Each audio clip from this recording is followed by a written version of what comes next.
bendiga, amado pueblo de Dios, y usted que se está conectando, ya sea a través de radio, televisión, internet o aquí en este espacio virtual. Le saluda como siempre su pastor evangelista Luis Mario Ruiz de la iglesia Centro Cristiano Fuego Santo desde la hermosa ciudad de Hanford en California, la ciudad deseada y no desamparada. Hoy vamos a seguir en la serie Edificados en Cristo. Y vamos, hermanos, a un tema precioso, porque habla acerca de edificados en Cristo. Vamos a llegar a ser, hermanos, parte de su misión de paz.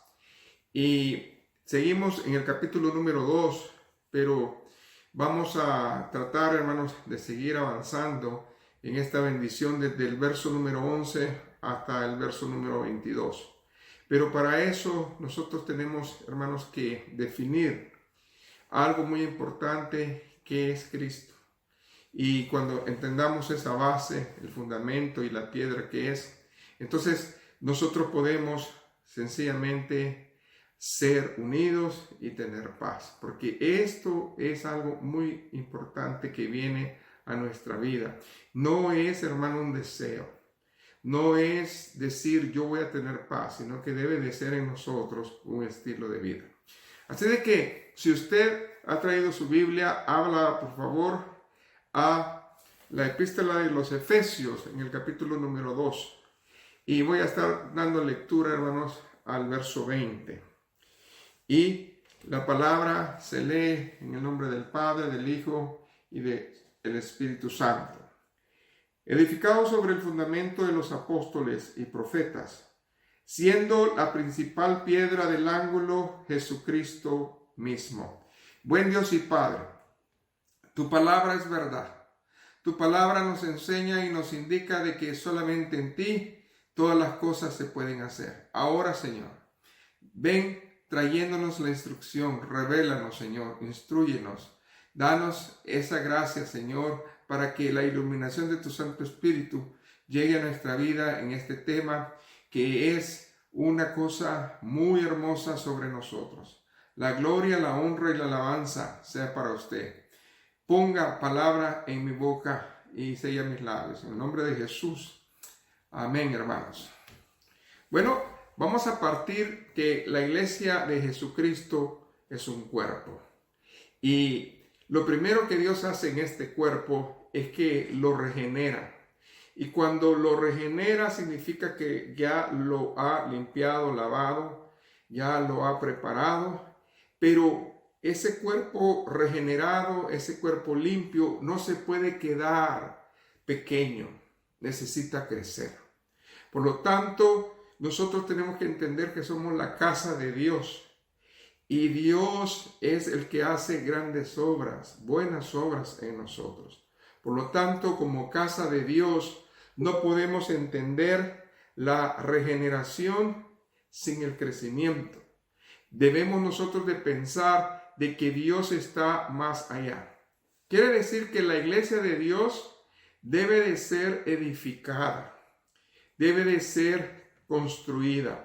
Y para que eso pase, nosotros necesitamos el crecimiento. Y cuando nosotros vemos el crecimiento y la edificación, no se pueden separar. Tenemos que llevarlas a la par. ¿Por qué? Porque el crecimiento del cuerpo es la edificación de la iglesia. Si no hay crecimiento, no puede haber edificación. Y si no hay edificación, no puede haber crecimiento. Y cuando el apóstol hablaba a las iglesias, él se preocupó por dar la palabra, la doctrina, la enseñanza adecuada, no solamente a los efesios, sino a donde iba. Y parte de esta bendición nosotros la estamos viendo en Corintios. Así de que vamos a irnos a ciertas escrituras para darle más luz a este contexto.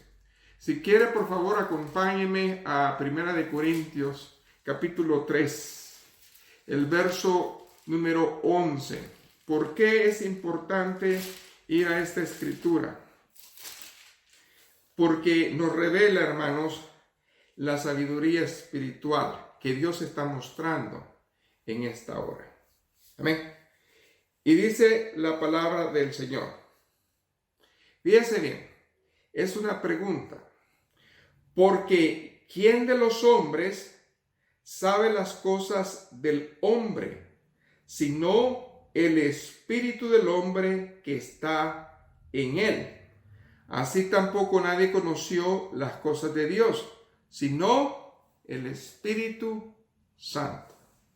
Por lo tanto, el crecimiento no es moral, el crecimiento no es por obras, el crecimiento no es de conducta. El crecimiento es algo espiritual que nosotros debemos de aprender a tener. Y en el ministerio que Cristo dio a la iglesia se revela esto. ¿Por qué? Porque esta enseñanza Dios se la revela a los apóstoles. ¿Y a dónde se la revela? Pues en el capítulo número 3, Primera de Corintios número 3. Y cuando nosotros vemos aquí que la esencia de todas las cosas es Dios, porque cuando pensamos en edificar, siempre pensamos en quien edifica. Pero nosotros somos parte de esa edificación. Por eso, este pasaje del capítulo 3 nos habla bien claramente de que no debemos poner los ojos en el hombre. Al contrario, tenemos que poner los ojos en Él. Y si usted me acompaña, vamos a ver el crecimiento en las iglesias. ¿Por qué? Porque solamente a través del crecimiento nosotros podemos crecer. Y aquí había una pequeña discusión en Corintios porque había mucho talento, había mucha bendición. Tanto así que unos ya tenían preferidos y no estaban viendo la obra de Dios que estaba esparciéndose en la iglesia. Entonces viene esta situación.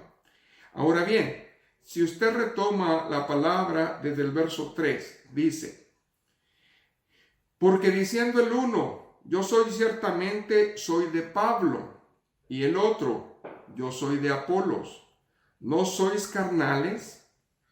¿Qué pues es Pablo y qué es Apolos? Servidores por medio de los cuales habéis creído, y eso según lo que a cada uno le concedió el Señor. Aquí está bien claro la postura del apóstol. Ahora dice, cuando Dios usa mi vida, la va a usar en algo específico. Y luego el hermano en algo específico. Y aquí está hablando acerca del don específico que cada uno tenía o su especialización. Y aquí dice, yo planté, porque él que era misionero, era apóstol y también era obispo y todo lo que necesitaba hacer. Él abría obras. Entonces dice, yo planté. Pero venía alguien más que se dedicaba, hermanos, en mantener, hacer crecer al pueblo. Y dice, Apolos regó. Pero el crecimiento, ¿quién lo ha dado? Dios. Y aquí es cuando nosotros vemos que nosotros no nos podemos descuidar. Versos 7 al 10.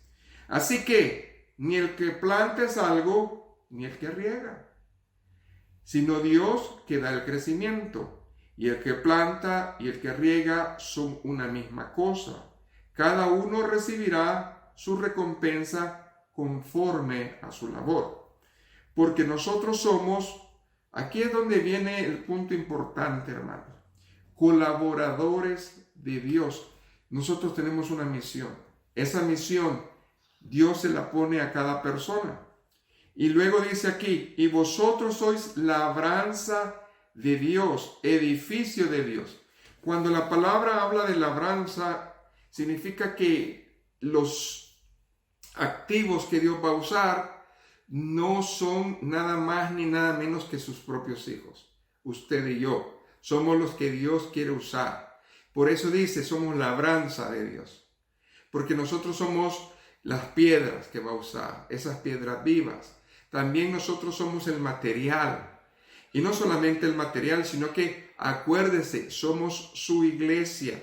Y eso es lo que la palabra está hablando. Ahora, ¿qué más dice? Verso 10. Conforme a la gracia de que Dios que me ha sido dada. Yo como perito arquitecto puse el fundamento, otro edifica encima, pero cada uno mire cómo sobreedifica. Dios le ha permitido a muchas personas tener este privilegio de comenzar obras, de poner fundamento. Y luego viene otro pastor o otras personas que dan crecimiento a esas obras. Pero al final del día, lo que hace el Señor es que Él es el que está dando el crecimiento.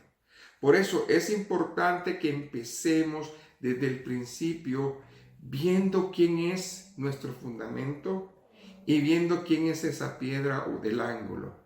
Porque de esa manera nosotros vamos a entender algo. ¿Saben qué es lo que realmente pasó? Bueno, que esta palabra no había sido revelada. Dios le plació revelársela a personas como usted y yo, y eso es la iglesia. Cuando Dios revela esto a la iglesia, entonces la iglesia se apercibe. Y cuando la iglesia se apercibe, es obediente. Y cuando la iglesia es obediente, entonces Dios comienza a fluir. A los apóstoles, Dios les enseñó un principio de gloria. Y eso está cuando Cristo estuvo aquí en la tierra. Si usted se va conmigo ahora a los evangelios, en Mateo, allá en el capítulo número 16, el verso número 18, antes de que Cristo le dé el poder, a sus hijos, Él declara una palabra y Él declara su descripción, porque Cristo se está describiendo a sí mismo. ¿Qué dice ahí la palabra? Porque hay una conversación entre este varón Pedro y Cristo. Pero aquí dice, si usted quiere entender el contexto, necesita leerlo conmigo desde el verso 13, para que vea usted cómo es que comienza este diálogo. Viniendo Jesús a la región de Cesarea de Filipo, preguntó a sus discípulos diciendo, ¿quién dicen los hombres que es el Hijo del Hombre? No se lo preguntó solamente a unos cuantos, sino que fue algo en general. Ellos dijeron, unos Juan el Bautista, otros Elías y otros Jeremías o alguno de los profetas. Él les dijo, ¿y vosotros quiénes decís que soy yo? Probablemente Cristo tenía muchos discípulos. A lo mejor había un grupo enfrente y los discípulos más cercanos, los dos estaban a un lado. Primero le pregunta a todos en general y luego voltea a ver a los de él y dicen, ¿y ustedes? ¿Quiénes dicen que soy yo? Entonces respondió Simón Pedro, el aventado, inmediatamente, Pero no fue su carne la que habló, sino que fue la revelación del Padre en él. Le dijo, tú eres el Cristo, el ungido, el Hijo del Dios viviente. Entonces le respondió Jesús, bienaventurado eres Simón, hijo de Jonás, porque no te lo reveló carne ni sangre, sino mi Padre que está en los cielos. Ahora bien, fíjese bien, el verso 18. Primero Cristo le dice, yo te voy a decir quién te reveló esto. Y luego yo te voy a decir quién soy yo. Para que cuando entiendas quién lo dice y quién soy yo, puedas entender la revelación. Porque Cristo dio revelación. ¿Qué es el poder? Revelación. Es un poder que viene de lo alto, que nos hace a nosotros ejercitar nuestro espíritu. ¿Para qué le iba a dar poder si no entendía de dónde venía ni quién era ese poder? Por lo tanto, tenía Cristo que ser ordenado. Ahora bien, verso 18. Y yo también te digo, ahora está diciendo, y yo, ya hablo al Padre, ahora yo también te digo. que le dice que tú eres Pedro, Petros, piedra pequeña. Y sobre esta roca, no sobre Petros, sobre esta roca, ¿ok? Dice, edificaré mi iglesia y las puertas del Hades no prevalecerán contra ella. Lo demás es un mandato. ¿Por qué? Porque es un mandato de que Dios nos reviste de poder para que nosotros cumplamos lo que Él está hablando. Dice, y a ti te daré las llaves del reino de los cielos, y todo lo que atares en la tierra será atado en los cielos, y lo que desatares en la tierra será desatado en los cielos. Eso es un mandato de Dios. Viene de mí, de la piedra, del que va a edificar la iglesia, el cuerpo, y que a través de esa iglesia yo voy a dar poder. Poder para que se haga lo que yo quiero hacer. Entonces, con eso en mente, yo veo la mano de Dios en esta revelación de Cristo, sobre el cual está diciendo que va a edificar la iglesia. ¿Quién es la iglesia? Usted y yo. Somos templo y morada del Espíritu Santo. Entonces, ¿qué es lo que Cristo puso en ellos? El fundamento. ¿Y a quién se los puso? A los apóstoles y a los profetas. ¿Y qué es el fundamento? La revelación.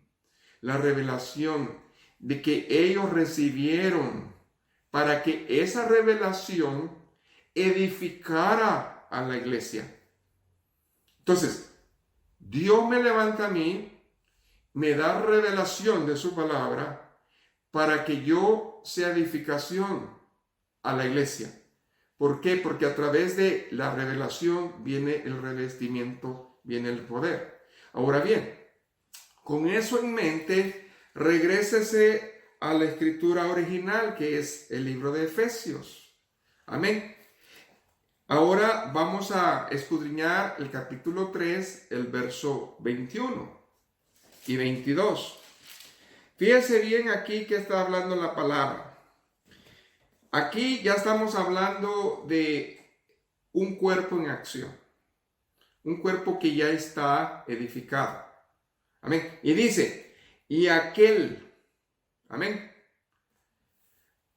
gloria a Dios, que es poderoso para hacer todas las cosas, mucho más abundante de lo que pedimos o entendemos, según el poder que actúa, ¿a dónde? En nosotros. ¿A quién se lo enseñó? A los apóstoles y a los profetas.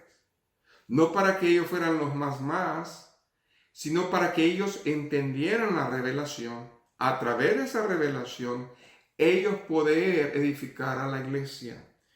A Él sea la gloria en la iglesia de Cristo Jesús por las edades, por los siglos de los siglos. Amén. Entonces, ahora, si nosotros nos regresamos al capítulo original, que es el capítulo 2, y escudriñamos el verso 21, Efesios 2, 21, vamos a ver una construcción.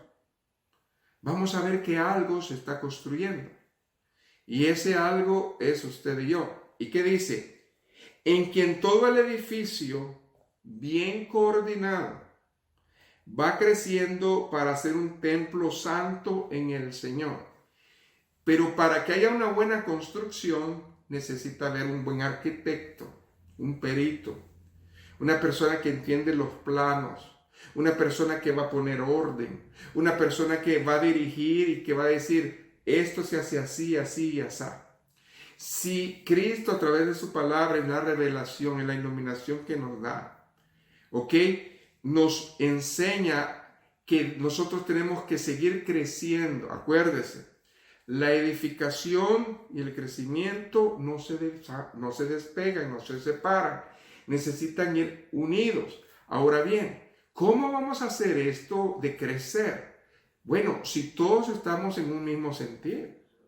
Si todos estamos escuchando la voz del Señor. Ahora bien, ¿qué dice el verso 22?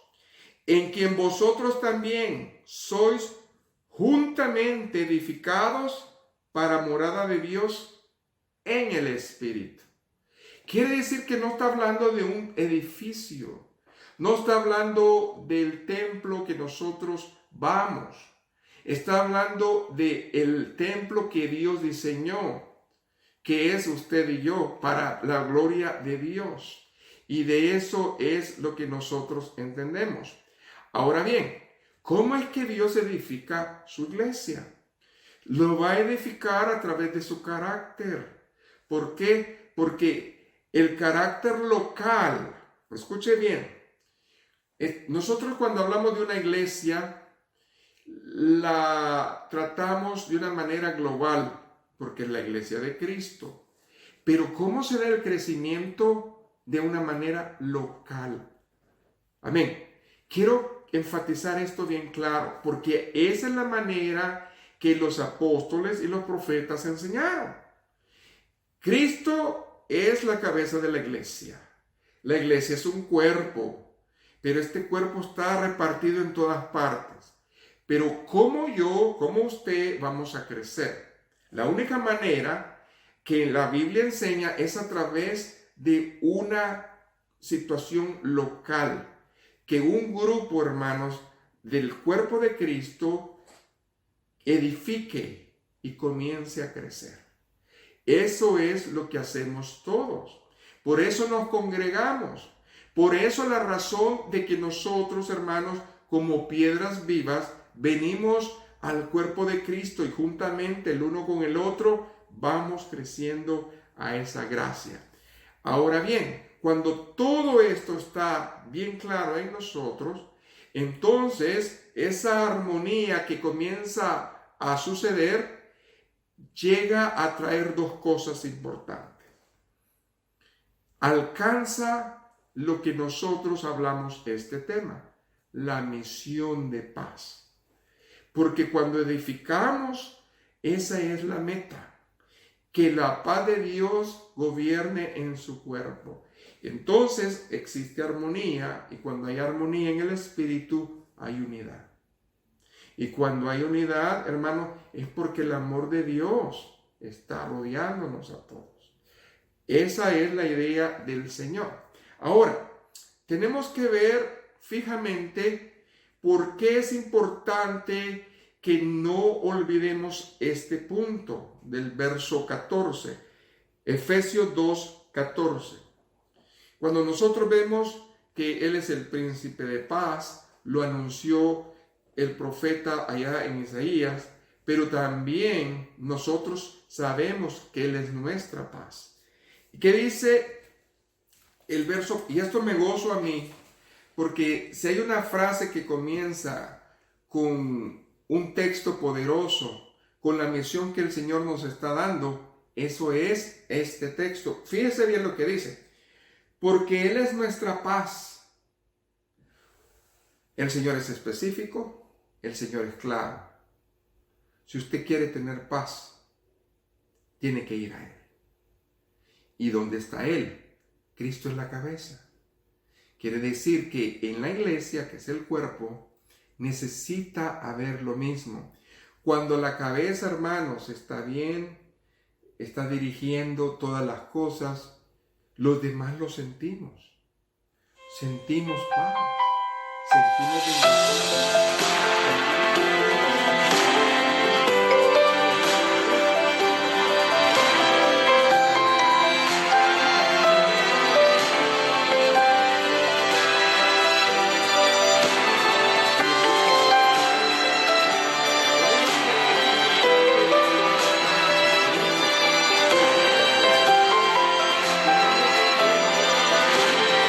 Derribando la pared intermedia de separación.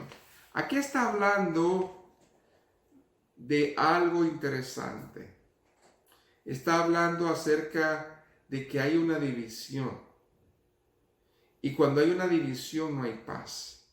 Pero Cristo, como, escuche bien, piedra del ángulo, se incrustó en medio de dos pueblos, los judíos y los gentiles. Y de ahí hizo, hermanos, una unión. Amén. Hizo una bendición. no hay una separación, sino que hay una unión. Y aquí dice bien claro, por eso Él es la paz. Y nosotros seguimos hablando aquí. Y dice, aboliendo, verso 15, en su carne las enemistades, la ley de los mandamientos expresados en ordenanzas, para crear en sí mismo de los dos un solo y nuevo hombre, haciendo la paz.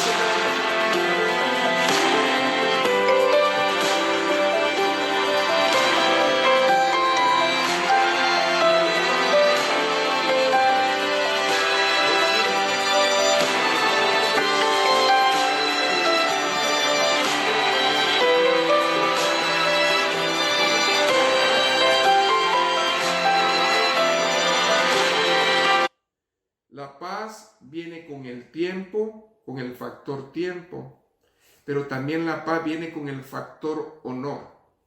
Cuando hay paz es porque suceden dos cosas. El tiempo de Dios llega y la honra de Dios está, porque Dios honra la obediencia. Cuando la paz llega a nosotros es porque nosotros estamos dirigiéndonos por la cabeza que es Cristo. Estamos en el tiempo de Dios. Amén. Ese es el tiempo Kairos. Pero también nosotros somos de doble honor, somos de bendición. ¿Por qué? Porque Dios está con nosotros en esa manera de ser, en esa manera de pensar. Lastimosamente, esto en la vida real no sucede. En la vida real nosotros sabemos que la paz es algo efímero, muy débil, que dura poco, no es duradero.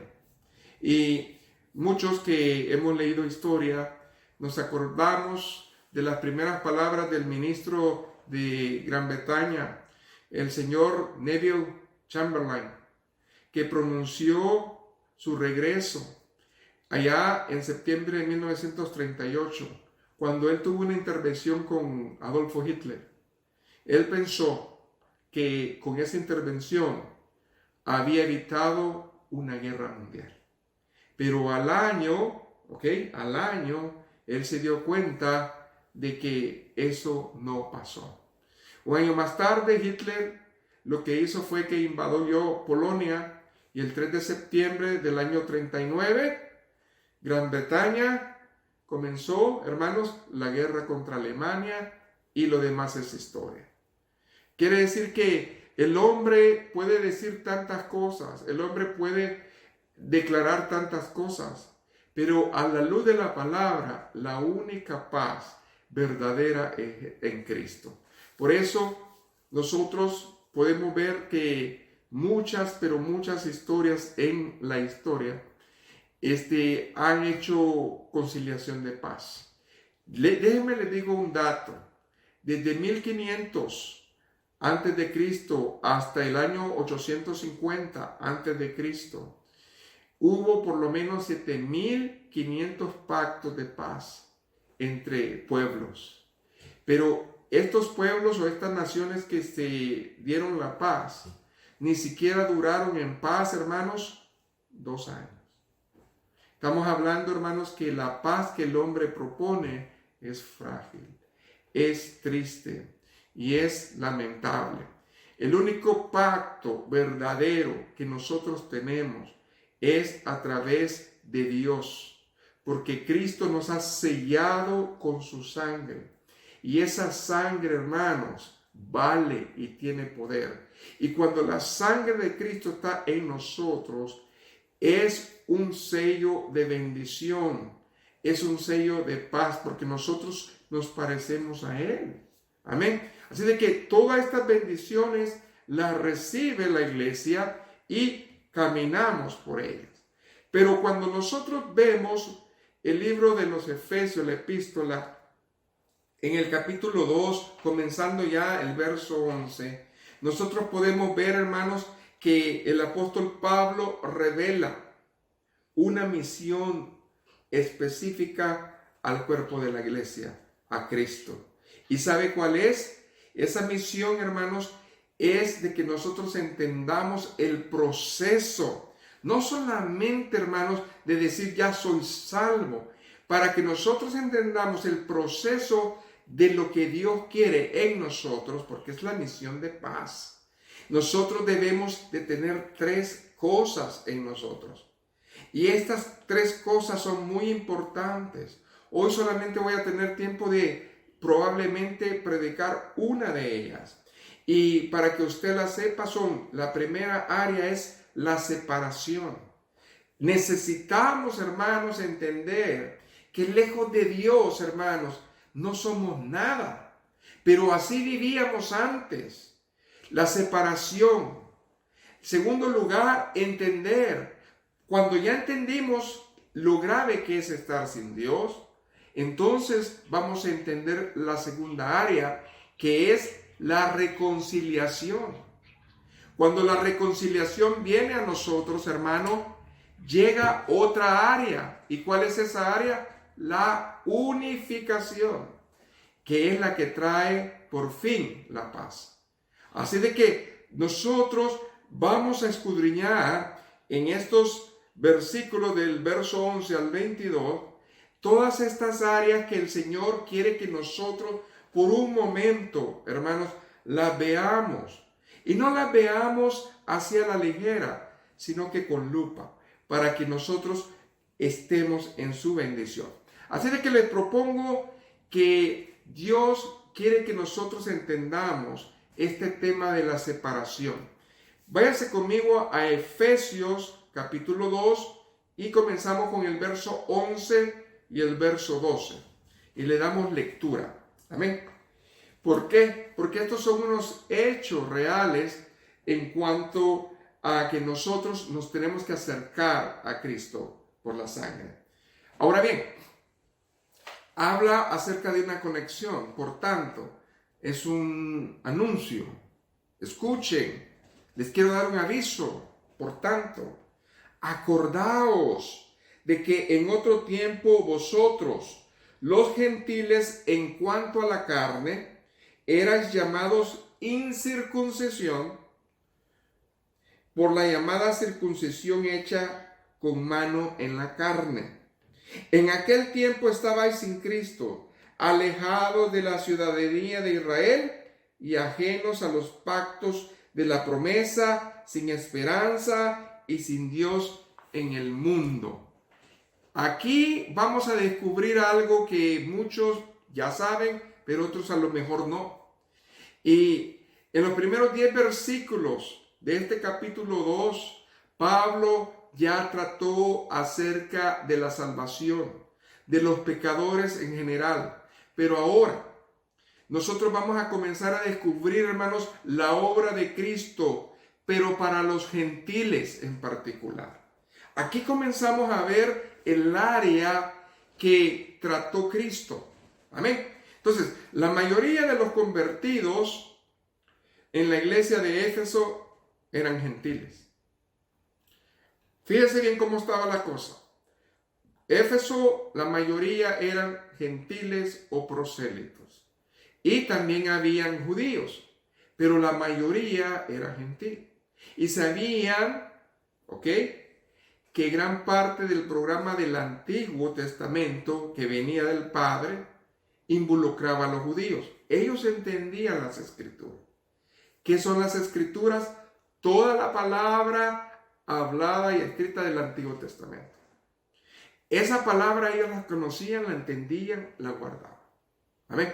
Entonces, por los siglos de los siglos, ellos habían entendido de que Dios pidió algo a Israel para que los identificara. Y eso era la circuncisión. Por eso se caracterizaban los judíos. Y habían mirado con desprecio a los de la incircuncisión. ¿Quiénes eran los de la incircuncisión? Los gentiles. Entonces, en la misma iglesia había una división. Y Cristo tiene que reinar, hermanos, en su casa y en su iglesia. Pero parecía que había una división en cuanto al título. Yo soy original o yo soy legítimo judío. Tú no lo eres. Tú eres de la incircuncisión. Yo soy de la circuncisión. Y había esa situación. Ahora bien, si nosotros vemos que esa actitud Dios nunca quiso que pasara, porque esa no fue la intención de Dios, de separar a alguien tan radicalmente como ellos lo hicieron. El hecho de que un judío, escuche bien, hubiera recibido esa marca física del pacto, no era ninguna prueba, escuche bien, de que ese hombre tuviera fe. Eso es lo que estábamos tratando de decir en Éfeso. Pablo se empeñó en predicar esta palabra. Pablo les dijo, el hecho de que ustedes sean judíos no significa que tengan fe. Muchos no la tienen. Ahora bien, no me pierda esta escritura porque está buena, pero ahora váyase por favor a Romanos 2:25, porque también a los romanos Pablo los exhortó. Porque ellos estaban con eso también. Pero ahora Pablo habla acerca de lo que Dios está haciendo. Y esto es, hermanos, no una cosa física, sino que va más allá de eso y es en el corazón. Estamos hablando de ser circuncidados en el corazón, de que corten lo que sobra de nuestro corazón. ¿Pero en qué manera, pastor? Bueno, escudriñemos la escritura. Le invito a que vaya a la epístola de Romanos, aquí juntamente conmigo, capítulo 2, del verso 25, hermanos, en adelante. ¿Por qué? Porque aquí el Señor nos va a hablar. Y dice el Señor en su palabra, pues en verdad la circuncisión aprovecha si guardas la ley. Escuche bien lo que está hablando Pablo. Pero si eres transgresor de la ley, tu circuncisión viene a ser incircuncisión. Entonces, en otras palabras, tú que dices que eres legítimo pueblo de Dios, cuando tú transgredes la ley, haz de cuenta caso que estás como los demás, los que tú dices que son gentiles y que no son pueblo de Dios. Ahora, sigamos. Si pues el incircunciso guardare las ordenanzas de la ley, no será tenida la incircuncisión como circuncisión.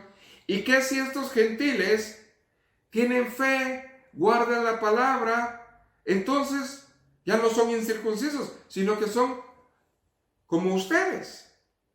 Ahora sigue leyendo. Y el que físicamente es incircunciso, o sea, los gentiles, pero guardan perfectamente la palabra, la ley, te condenará a ti, que con la letra de la ley y con la circuncisión estás transgrediendo la ley. ¡Qué tremendo! ¡Qué hermoso es Dios cuando nos habla la palabra y cuando hay situaciones religiosas que por una u otra razón nos estamos peleando? Y comenzamos a hacer divisiones como que yo soy más pueblo de Dios que tú. ¿Y qué dice ahí la palabra? Verso 28. Pues no es judío el que lo es exteriormente. Marque eso. Exteriormente. Ni es la circuncisión la que se hace exteriormente en la carne, sino que es judío el que lo es en lo interior. Y la circuncisión es la del corazón en espíritu, no en letra, la alabanza del cual no viene de los hombres, sino de Dios. Pues ya me confundí, pastor. Mire, lo que está diciendo es, ¿por qué habla acerca de que vamos a ser como judíos? Porque Dios escogió a un pueblo. Pero nosotros, hermanos, no nacimos ahí. Pero Dios nos injertó en ese pueblo y tenemos el derecho, amén, de estar en la bendición, pero ya no con señales físicas, sino del corazón.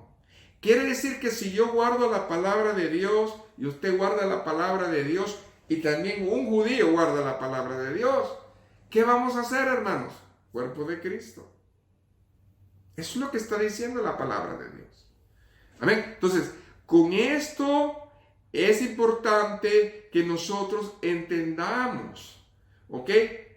Porque cuando Pablo comienza a ir a las iglesias, tienen el mismo problema, la misma situación.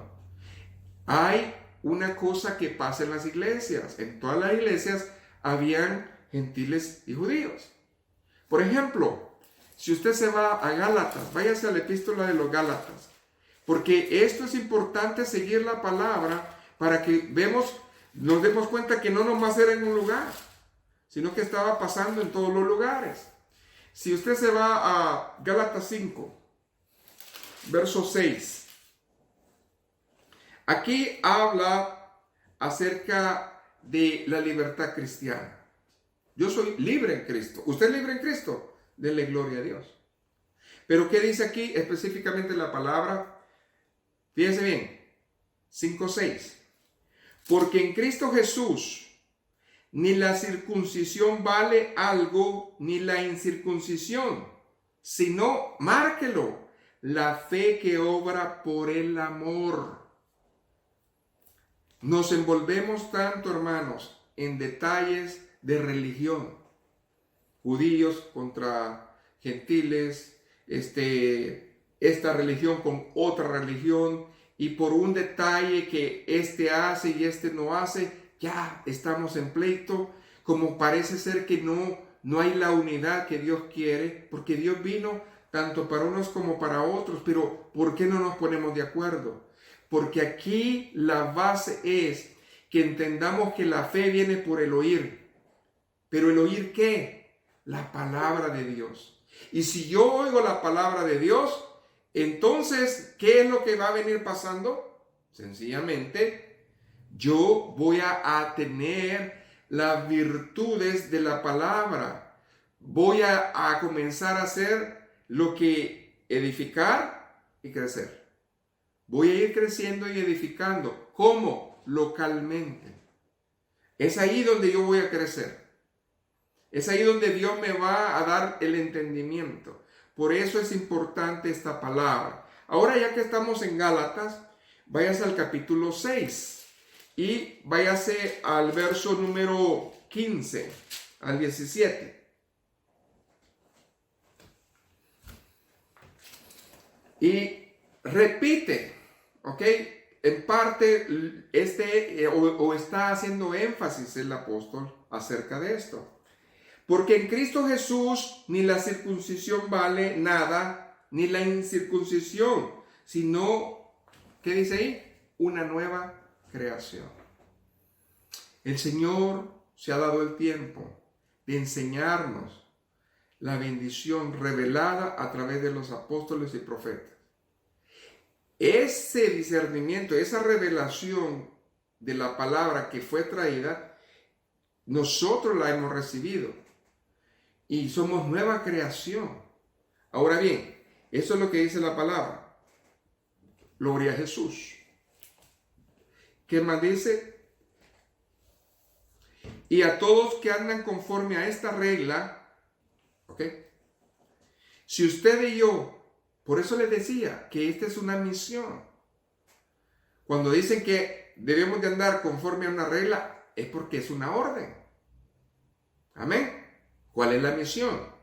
Aquí dice, fíjense bien, si yo ando conforme a esta regla, ¿qué dice que va a venir a mi vida? Paz y misericordia sea a ellos y a Israel de Dios. Quiere decir que tanto a nosotros, la iglesia de Cristo, como a los judíos, va a venir paz, pero no nomás eso, misericordia, los unos a los otros.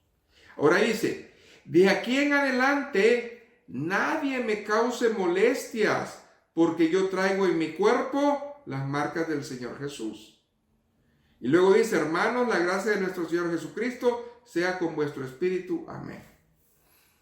Tú si físicamente traes la circuncisión o no la traes.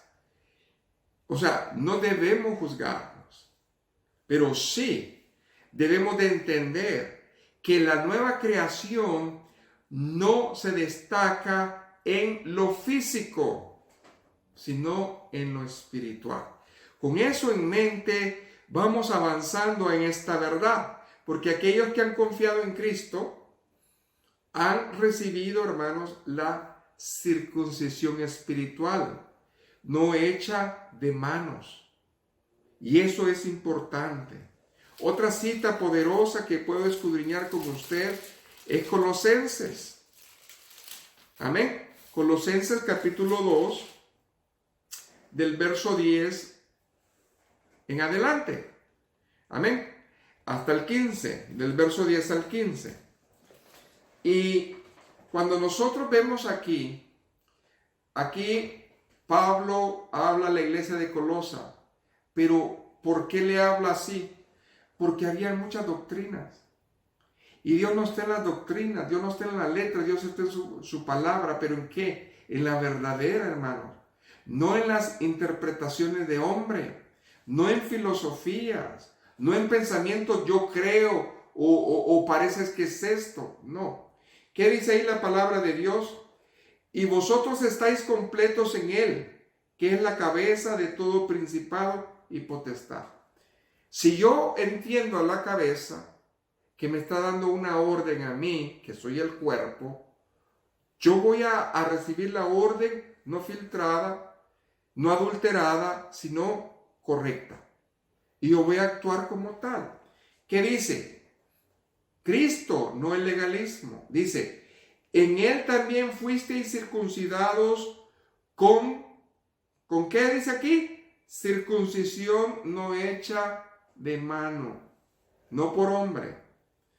Al echar de vosotros el cuerpo pecaminoso carnal en la circuncisión de Cristo. Luego viene aquí el mandamiento. Sepultado con Él en el bautismo, en el cual fuisteis también resucitados con Él mediante la fe en el poder de Dios que le levantó de los muertos. Es decir, cuando nosotros somos nueva creación, porque el bautismo es la representación, entonces nosotros nos bautizamos por obediencia, porque antes de la obediencia tuvimos fe. Si no hubiera fe en nosotros, no hubiera obediencia. Ahora bien, ¿qué más dice aquí la palabra? Y a vosotros, estando muertos en pecados, dice aquí, la incircuncisión de vuestra carne os dio vida juntamente con Él, perdonándonos todos los pecados. Amén. Anulando, aquí viene esto, precioso. El enemigo ya no tiene más que ver. Ya el Señor aclaró bien esto. El acta de los decretos que había contra nosotros. La lista de pecados que traíamos fueron anuladas, ya están canceladas. No tenemos por qué estar preocupándonos por eso. Pero ¿qué dice aquí? Que nos era contraria, quitándola de en medio y clavándola en la cruz. Verso 15. Y despojando a los principados y a las potestades, los exhibió públicamente, triunfando sobre ellos en la cruz. ¿Ok? Aquí es donde viene la bendición. Y ahora Él comienza a decirles las prácticas religiosas. Si alguien come y alguien no come, no juzguéis. En otras palabras, muchas veces nosotros como cuerpo de Cristo nos hemos alejado tanto por diferencias tan pequeñas que en el Señor no deberían de estar pasando. Por eso el Señor es claro y dice, si todos han bebido del mismo espíritu, si todos han probado esa bendición, deben de estar todos en el mismo sentir. Pero cuando nosotros vemos, la bendición viene desde Abraham, hermanos. Porque desde el momento que Dios llamó a Abraham, Dios hizo diferencia entre judíos y gentiles. A ver, escuche bien. No hizo diferencia para aquellos que se jactaran los judíos, sino que para que fueran una bendición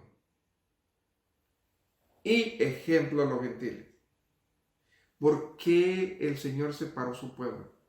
Para que fueran una nación grande, para que fueran una nación bendecida, para que vieran los demás pueblos la diferencia. No para que se jactaran, no para que humillaran, no para que ellos hicieran de menos a los demás. Dios lo hizo con un propósito específico.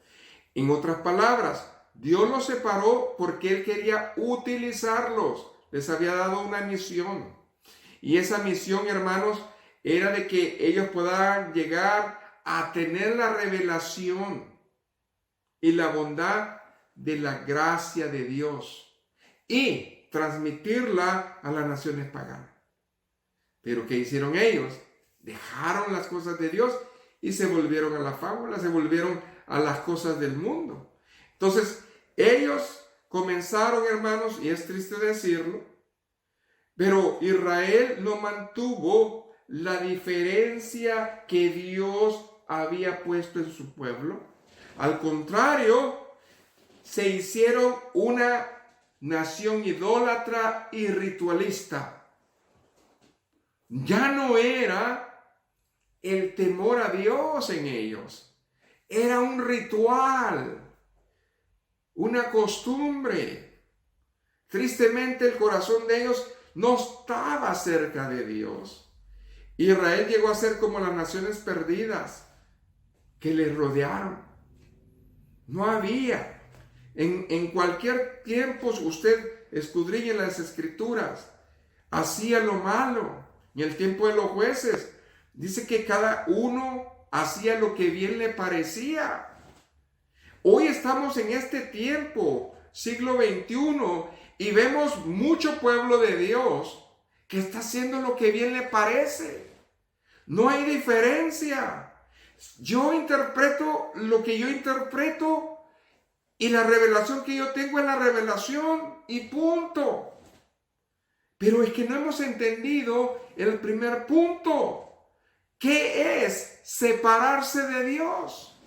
Y cuando nosotros entendemos qué es separarse de Dios, nos tiene que dar temor. ¿Por qué, hermanos? Porque la palabra describe que Efesios capítulo 2, verso 11, ya está hablando de los gentiles. Pero ¿cuál era la condición de los gentiles? La primera, estaban sin Cristo. Amén. Los efesios abandonaron, ¿ok?, una forma de idolatría porque ellos adoraban a esa diosa Diana. Y antes de que llegara el evangelio a sus vidas, hermanos, no sabían quién era Jesús. Aquellos no creían, hermanos, en un Dios unitario, único. Ellos eran, hermanos, de dioses, politeístas, creían en varios dioses. O sea, de que ellos estaban completamente alejados de esa gracia de Dios. Entonces, la fe cristiana vino a quitar ese yugo, hermanos, de confusión que ellos tenían. Por eso Pablo citó la condición de Cristo en los Efesios, que era una verdadera tragedia. ¿Por qué? Porque ahí bien claro lo dice, estaban sin Cristo. Y esto es un sinónimo, hermanos, de condenación. Usted sabe que si no estamos en Cristo, estamos condenados. Segundo lugar, no tenían ciudadanía porque no eran pueblo de Dios. Por lo tanto, no pertenecían a la familia de Dios. Así de que Dios llamó a los judíos y los convirtió en su nación. Les dio sus leyes, les dio sus bendiciones, pero también les dio sus mandamientos. Amén. Como una nación. Y un gentil, ¿ok?, podía estar en esa nación, pero si era prosélito. O sea, si había un judío fuera de Israel y había tenido un hijo, era todavía parte de la nación de Israel. Pero no nacía como alguien especial o, por decir algo, no era puro. Entonces, todas estas cosas las venía arrastrando el pueblo de Dios. Imagínense un gentil que no pertenecía a ese pueblo. Entonces, qué impactante es, pues, la bendición que Dios le dio de primera mano a Israel. ¿Por qué? Porque era la nación de Dios.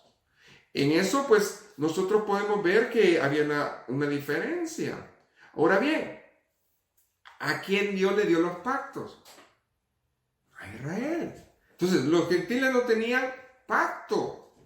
Antes, nosotros podemos ver de que había algo que Dios había mencionado. Acuérdense que hay una bendición que es repartida a los gentiles, porque Abraham no era judío. Amén. Abraham era parte de los gentiles. ¿Ok? Y parte de ese pacto, hermanos, Dios lo habló a través de Abraham. Cuando nosotros vemos en Génesis, allá en el capítulo 12, váyase conmigo rapidito, no me pierda la cita, vamos a entrar ahí. Pero ¿qué pasa aquí, hermanos? Gloria a Jesús. Génesis, capítulo 12, verso 1 y 3. Aquí hay una promesa. Y la promesa se la hace a Abraham. ¿Ok? ¿Por qué? Porque Dios está viéndolo como lo que era. Él no era judío. Ahora, pero Jehová había dicho a Abraham, vete de tu tierra y de tu parentela y de la casa de tu padre a la tierra que te mostraré.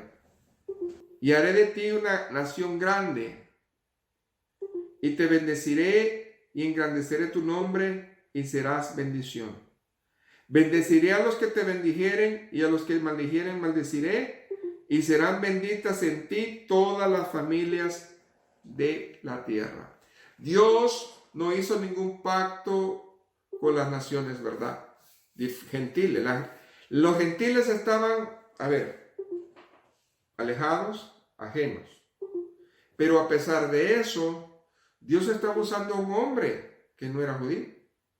Ahora, los judíos nunca olvidaron ese pacto. Amén. Muchos de los fariseos oraban a diario diciendo, oh Dios, te doy gracias que yo soy judío y no gentil. Era algo tremendo. Era algo triste. Los gentiles no tenían pacto. A pesar de que este pacto se lo adjudicaron los judíos. Amén. Específicamente, la bendición fue para todos. Ahora, otra cosa que no tenían los gentiles era que no tenían esperanza. Estaban sin esperanza. ¿Ok? Entonces, ¿qué era lo que reinó en todo el Antiguo Testamento? La desesperanza. No había paz. No había un Dios verdadero. Pero el Dios de Israel era el Dios de los dioses. El Dios de Israel cumplía sus promesas. El Dios de Israel hacía pactos. El Dios de Israel daba esperanza. Pero ¿qué pasaba con los demás? Veían que todo lo que hacían ellos no cuadraba, no resultaba. Y uno de los tantos ejemplos es Elías en el Monte Carmelo. Ahí están los profetas de Baal y Acera, ahí estaban, sajándose y haciéndose de todo, pero esos dioses nunca llegaron a hacer esperanza a su vida. Entonces, nosotros debemos de entender esa palabra. Ahora bien, cuando el apóstol va a las iglesias, toca este tema. Toca la condición espiritual de los gentiles, porque Dios lo puso a eso, hermanos, a los gentiles. Y cuando estuvo en la iglesia de Tesalonicenses, les dio una instrucción muy hermosa, que no solamente aplica a los tesalonicenses, sino que a cada uno de nosotros. Amén. Entonces, si usted se va al capítulo 4, primera de Tesalonicenses, en el capítulo número 4, amén. Comenzamos con el verso 13 y acabamos con el verso 18. Habla acerca de una bendición. ¿Sabe por qué? Porque en el antiguo, hermanos, para los gentiles no había ¿qué? Esperanza. Había desesperanza. Pero con estas palabras que habla el apóstol al pueblo de Tesalónica, ¿qué creen que les da? Esperanza. Y esa es la esperanza que ahora tenemos nosotros en Cristo. Y dice, tampoco queremos, hermanos, que ignoréis acerca de los que duermen, para que no os entristezcáis como los otros que no tienen esperanza. ¿A quién se estaba refiriendo? A los gentiles, a aquellos que están sin Cristo. Amén. Ahora bien, no se pongan tristes ustedes, porque ustedes son parte del cuerpo de Cristo. El Señor vino por ellos, los judíos, y por ustedes. Así de que no se pongan tristes. ¿Y qué más dice ahí? Porque si creemos que Jesús murió y resucitó, así también traerá Dios con Jesús a los que durmieron en Él. Muchos de los de ustedes, los gentiles, han muerto creyendo en Él. Y el Señor va a levantarlos. Ahora bien, por lo cual os decimos esto en palabra del Señor, que nosotros que vivimos, que habremos quedado hasta la venida del Señor, no predeceremos a los que durmieron.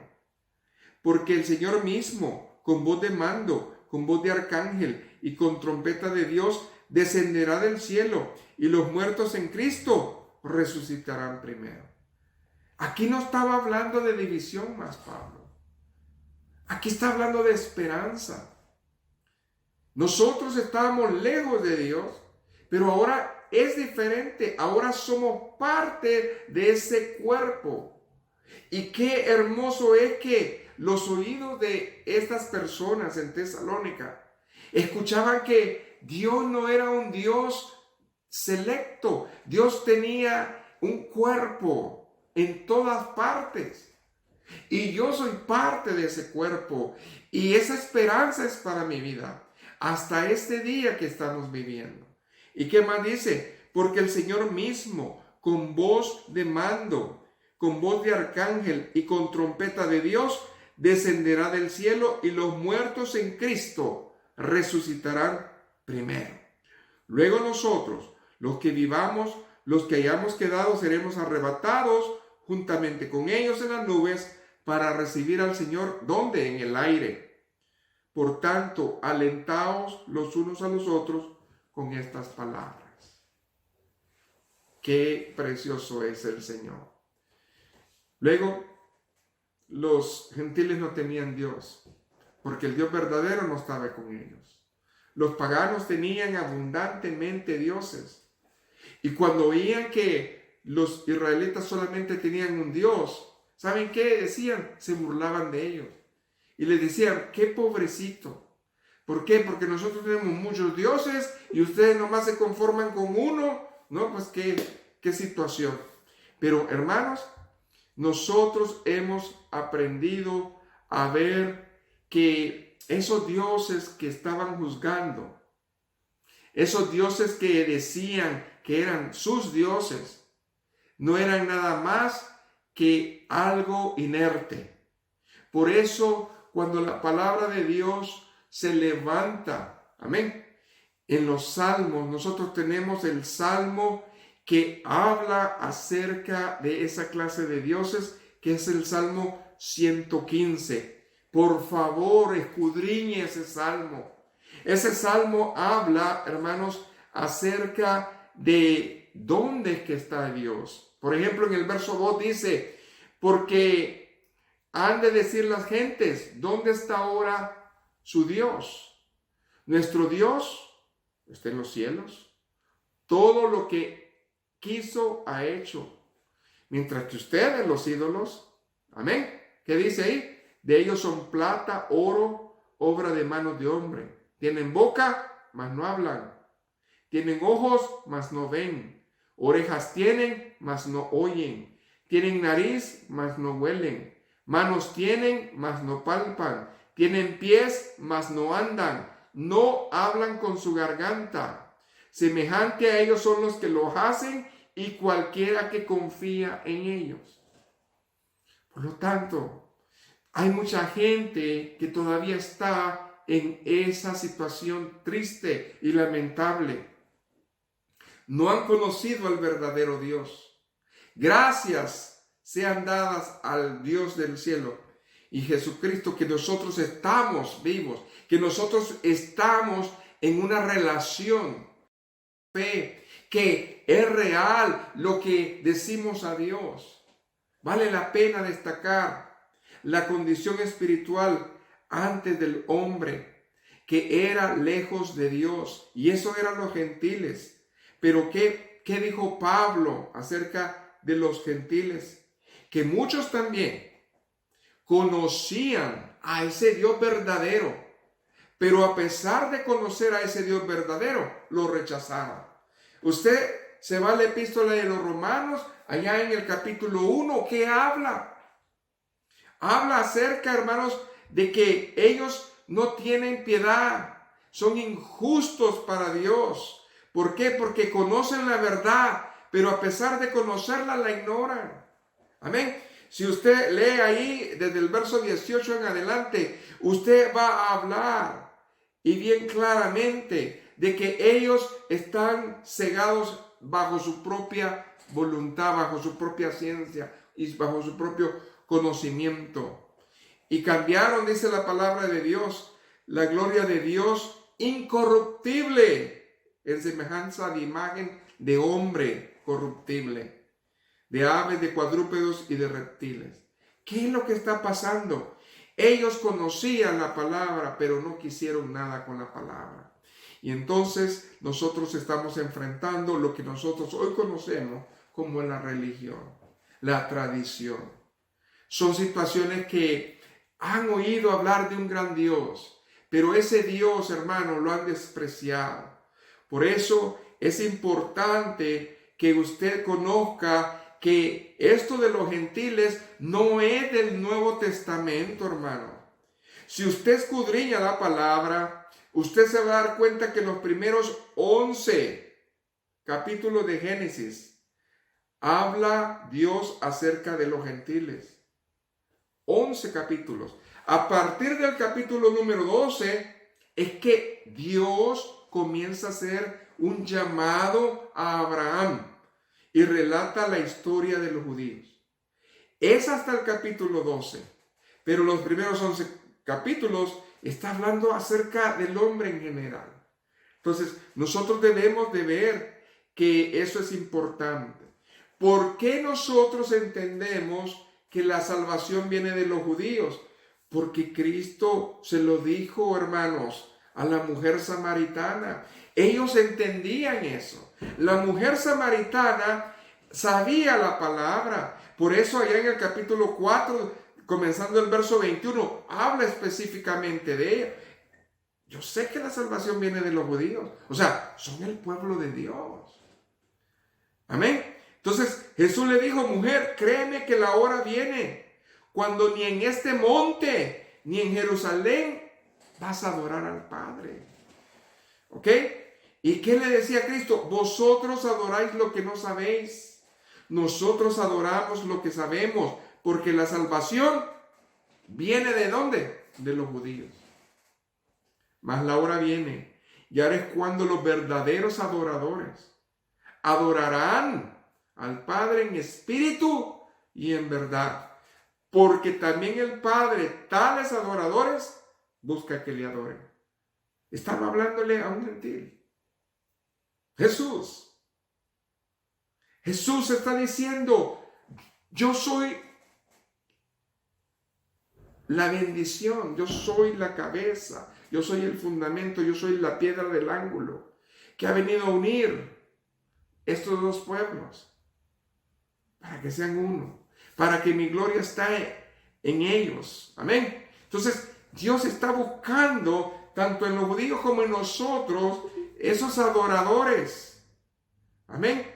Que adoren en espíritu y en verdad. Así de que, hermanos, usted y yo tenemos un reto. Israel tenía que ser la luz de los gentiles. Pero es también, hermanos, se voltearon. Ahora nosotros, hermanos, tenemos que ser también luz a las naciones. ¿Y qué hacemos? Igual, nos queremos voltear. Y Dios, hermanos, ha venido tanto por ellos como por nosotros. Que no se nos olvide, hermanos, este primer punto, que es, hermanos, que nosotros estábamos separados de Dios. Y cuando estamos separados de Dios, ¿qué nos espera? Dios es fiel. Dios quiere que cada uno se acuerde de ese sacrificio que vino a ser Cristo en la cruz, para que entendamos, hermanos, el valor que hoy tenemos como cristianos.